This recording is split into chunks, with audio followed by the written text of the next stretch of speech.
Rain turned the city into a smear of neon and shadow, as if someone had washed the map clean and drawn only danger where streets met. The headlights of black cars cut through the wet air like knives, and the smell of hot pavement rose in thin waves beneath the glaze of diesel and coffee. Under the awning of a closed florist shop, Elena folded her coat tighter, the collar damp, and watched the rain catalog the faces that passed without notice. She had learned to be overlooked, to make herself a soft sound in a loud room, to answer questions only when asked. Tonight, the city felt thinner, as if the walls had come closer to hear the secrets she kept inside her ribs. She was a courier by trade, 19 months into a day job that funded safer courses and quieter purchases. She moved with small, practiced gestures, carrying envelopes as if they were ordinary paper, tucking them under her arm alongside the memory of a life she called only to herself. Her hands were steady because they had to be. She had learned to make small talk without leaving fingerprints on her past. When the black sedan eased to the curb and the rear door opened for a man who smelled of aftershave and power, something in the air tilted. The man stepped out as if born from the shadows, tall and careful, his suit absorbing light instead of reflecting it. When he turned and his eyes found hers, the rain seemed to hush. He spoke a name, and the sound cracked the night like an accusation. The syllables slid from his mouth with a weight Elena had never expected to hear in that voice. She had known his presence in headlines, in rumors about deals made at 2 in the morning, in the stories whispered in alleys where debt collectors and small-time politicians met. She had never expected him to know her name. His voice shook when he said it, and the tremor did something to Elena that no bullet or threat ever had. It made her hands remember another language, a way to sign without sound, a way to ask without risking speech. He stepped closer, not like someone seeking a conversation, but like someone closing a gap to measure an old wound. "Elena," he said, and the syllable landed as if it had been waiting for her. The rain drew lines down his face, and the city lights caught the gold cufflinks at his wrist. She adjusted the envelope under her arm, and for a second became nothing more than a courier keeping her schedule. Her throat tightened, and she remembered the rule she had kept for years: do not answer questions that change histories. Then he smiled, small, practiced, not the kind of smile that forgave. "You are not supposed to be on this route tonight. Why are you here?" The question was both a trap and an invitation. Elena could have walked closer, away, folded into the crowd, and let the rain argue for her anonymity. Instead, she put one foot forward and then another. The closeness made her hear the city differently. The distant wail of a siren like a punctuation mark, the slap of rubber on wet asphalt, the rustle of a paper bag in a nearby doorway. She felt the world narrow to the space between them and the envelope at her side. There was danger in his curiosity and kindness mixed like oil and water. He offered a hand not to lead, but to claim. "Get into the car," he said quietly. "We need to talk." The rain blurred the sign above the florist into a smear of color, and the promise of consequence hung in the air like a perfume you could not escape. Elena looked at the hand, at the man who had a voice that shook when he said her name, and felt the old promise of silence bristle inside her. Why would someone like him know the name she kept buried? What had she left behind that still spoke to those who never forgot? Her choice was a thin line. The city waited as if holding its breath. For the first time in a long while, Elena understood that being invisible required more than staying still. It required answers, and answers had a price. The first exchange in the restaurant had been small and ordinary until it was not. It had been Monday night, a place where linen tablecloths made poor people's hands seem like accidents. Elena had been carrying a stack of menus when a high table clapped their forked attention onto her. A woman with a scarf like a storm watched Elena with the sort of attention that catalogued rather than admired. Elena, on instinct, signed a small phrase, a habit from home, a way to smooth a stranger's confusion. The woman responded in kind, eyes brightening. The man at the head of the table set down his glass and watched the conversation like a man waiting for the last piece in a puzzle. "She understands me," the woman said in English, and her voice had the rolling cadence of someone used to command. The man smiled without warmth. "She understands everything," he corrected, and then turned his gaze on Elena. The restaurant noise folded into the background, the tinkle of cutlery a thin tape over the hum of uncertainty. "What else do you hide?" he asked. Elena felt the room tilt again, the candlelight sharpen like a blade. She kept her hands where they were, the menus a flimsy shield. "Just menus," she said, and her voice was a trained instrument. She watched his face for the flash of recognition, the micro-muscle that betrayed intent. He nodded slowly, as if he was cataloging this new variable. A waiter bumped the table, a glass chimed softly, and another voice from the corner table made a joke about weather. The man reached under the table and left a card. "Driver waits outside," he said. His smile did not reach his eyes. "Come if you are brave." The card had a number and a symbol Elena had seen in headlines. For a second, the room went sterile and bright like an operating theater. The CTA came then, a moment of pause before everything else tightened.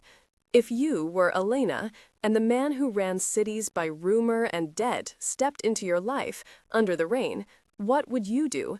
Would you run, hide, or negotiate? Reply below with one word: flee, confront, or negotiate, or add a sentence to explain why you would pick that path. Your choice matters to the story because it changes how people trust each other in a city that tries to believe secrets do not belong to it. Thank you for joining this community where we unpack the cost of decisions and follow the consequences. Now we continue the night and see what price the choice carries. Inside the car, the leather tasted faintly of smoke and citrus, a costly mix meant to soothe anyone who paid enough. The driver, a silent man with a jaw like a hinge, folded his hands at 12. His name was Marco, and he did not speak. Beside him sat a woman named Rosa, who checked a watch, its face reflecting the rain like an anxious eye. Elena found her hands untying knots she did not remember tying, and the vehicle hummed toward a part of the city that kept its lights low to avoid attention.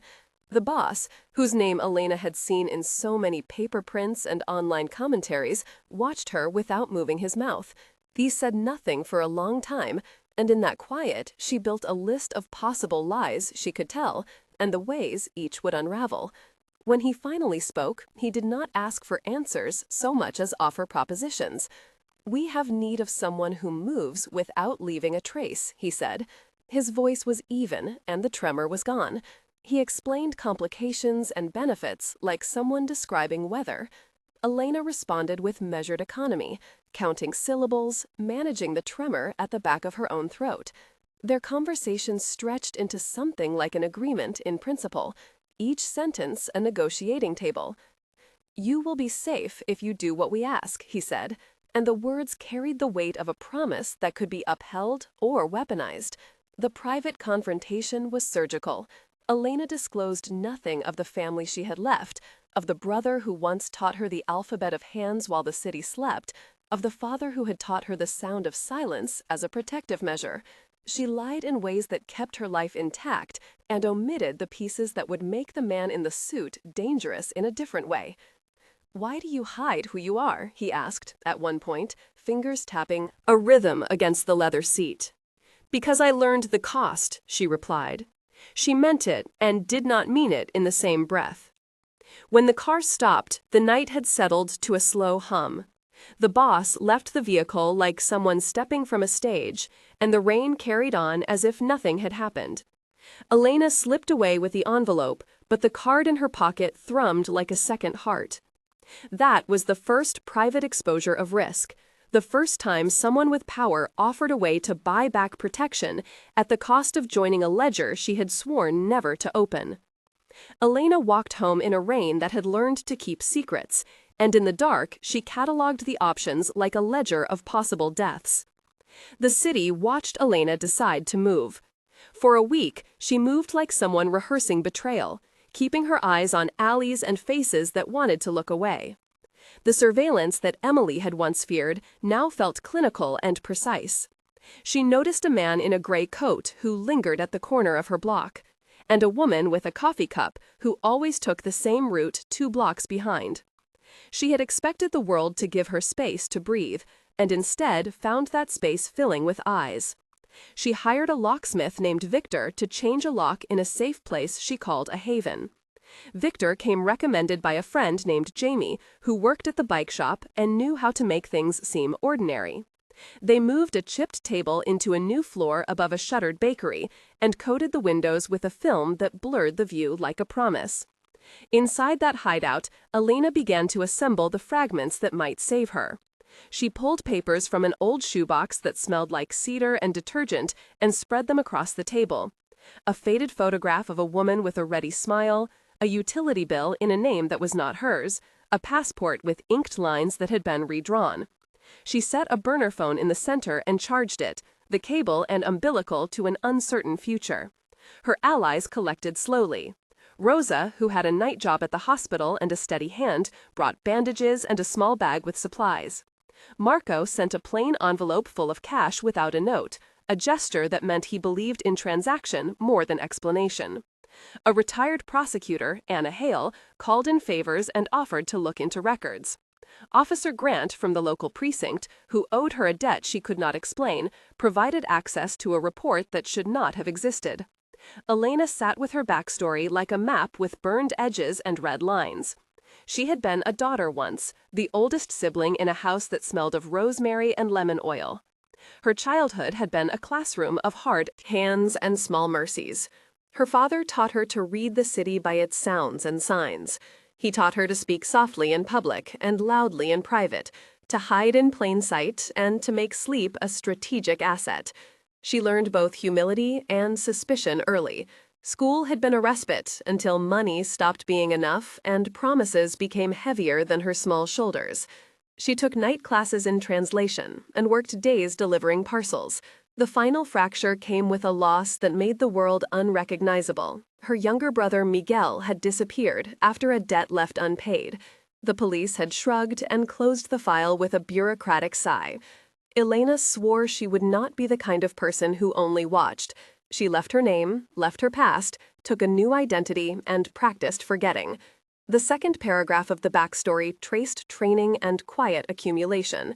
Elena had spent 2 years learning how to carry items without being seen, how to route packages through neutral hands, how to read security cameras like texts. She apprenticed with a woman named Elena Ortiz, who taught her to stare and not be stared at, to carry guilt like a scarf. She learned to disassemble a story into its parts and to discard the ones that might endanger the living. She learned to sign with the hands of a person who had to say everything without a voice. Her present life was a careful architecture of small tasks and rituals built to withstand curiosity. The last part of the backstory curled into loss and purpose. Miguel had been small and quick to laugh, and the emptiness after his absence left a cold room in Elena's chest. She switched addresses, changed the way she paid for things, and kept her eyes open to names she recognized in police blotters. That void became her engine and her refuge. She would not forget. She would not leave others to be written off by the same city. That was the origin of her loyalty and the reason she could not accept being blackmailed into silence without first measuring what she could offer back. Plans started to look like blueprints. Anna Hale found a ledger with transfers between shell companies and a charity that did not exist. The numbers were small enough to be plausible and big enough to be dangerous. Officer Grant pulled the surveillance files that showed a van circling the block on the day Miguel vanished. Victor rigged a throwaway camera in a dumpster that caught the face of a courier who wore the boss emblem on his jacket sleeve. Rosa found an old receipt that matched an invoice from the boss's charity to a warehouse at the docks. They stitched these pieces into a map that pointed to arrangement rather than accident. The investigation moved from whispers to proof. Elena watched the documents as if reading her own life in a foreign tongue. The technical process was simple and fragile. Anna, follow the chain of accounts, she said, fingers tapping a printout. Look for intermediary patterns, shell corporations, recurring small transfers that consolidate into a larger account. Elena listened as Anna walked through the steps with a forensic calm that turned names into threads. They traced IP logs and cross-referenced travel cards. A pattern emerged like a constellation. The boss had a method that relied on compartmentalization and plausible deniability. The evidence painted someone who managed distance well, who paid others to keep hands clean. One night at the safe house, someone made a mistake, and the mistake nearly cost them everything. It was small and human. Marco left his phone on the kitchen counter with a text thread open. A message name popped on screen, and Elena saw a number she recognized from a receipt. She felt the air thin, and a memory of Miguel's laughter crack like glass. Her hands trembled while she tried to plan the fallout. They had to move faster. There were moments of tension that took the shape of breath held too long. The first such moment happened at the dock, where the air smelled of salt and oil and wet rope. Elena crouched behind a stack of crates, the wood rough under her palms, feeling the cold seep through her jacket. The boss's lieutenant, Javier, paced and counted crates with a habit of someone who wanted numbers to make him feel safe. Elena watched him from a shadow that clung to the crates like moss. Her pulse was a drum, and her breath a shallow measure. She had a signal with Rosa, who stood on a roof opposite, the flare in her pocket like a small sun. When Javier bent to lift a crate, Elena realized the recognition in his eyes would decide more than his next move. It took everything for her to stay still and to let the moment pass without trailing sound. The second moment of tension arrived in the courtroom corridor, where Anna Hale had arranged a meeting with a clerk who feared the boss but loved a paycheck that could buy a life free from fear. The linoleum squeaked with a tired squeal, the fluorescent lights hummed like a nervous insect, and documents fluttered like trapped birds. Anna pressed a folder into the clerk's hands and watched his fingers close and open as if holding a beating thing. His face betrayed the cost. "If they find out," he whispered, and his voice was a sob of anxiety. The corridor narrowed into an alley of decision, and for a moment, Elena imagined every safe house burning without enough time to carry all their things. The third moment of tension came at the warehouse, because it was inevitable. The place smelled of rust and rope and something that might have been fear. They approached as a line of quiet people who knew how to make no sound and carry danger in a rhythm. Marco creaked across a metal sheet, and the sound was like a spoken name. Lights blinked on, and the boss's men closed the gaps like a net. Elena felt the net tighten and realized that plans had faces, and sometimes those faces were already waiting. She had to decide who she could trust, and the decision was a clean break or a slow unravel. She chose to move. The confrontation at the neutral location was designed to break the ledger or to break them. Elena and her allies moved toward the chosen warehouse at twilight as the city turned its headlights into a congregation of silent judges. Conversations over two-way radios were clipped and full of small noises, each click and hiss a punctuation that set nerves on edge.